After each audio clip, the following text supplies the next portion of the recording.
To connect Cash App to Robinhood, start by opening the Robinhood app on your mobile device and navigating to the Transfer Funds section. From there, select Add Money and choose Bank Transfer. You will then be prompted to link a bank account. At this point, select Other Bank and enter the routing and account numbers for your Cash App account. To find your Cash App routing and account numbers, open the Cash App on your mobile device and navigate to the My Cash section. Tap on the Cash Card and then select Get Account Number. This will display your Cash App routing and account numbers, which you can then enter into the Robinhood app. Once you have entered the routing and account numbers, Robinhood will make 2 small deposits into your Cash App account to verify the connection.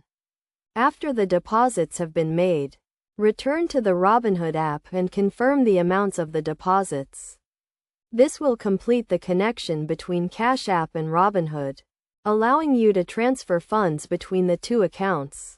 It is essential to note that it may take a few days for the connection to be fully verified, during which time you may not be able to transfer funds. Additionally, be aware of any transfer limits or fees associated with moving funds between Cash App and Robinhood. To avoid any potential issues, ensure that your Cash App account is verified and that you have sufficient funds in your account to cover any transfers. It is also a good idea to review the terms and conditions of both Cash App and Robinhood to understand any applicable fees or restrictions. By following these steps, you can easily connect your Cash App account to Robinhood, allowing you to seamlessly transfer funds between the 2 platforms. This can be a convenient way to manage your finances and invest in the stock market. And by understanding the process and any associated fees or limits, you can make the most of this connection.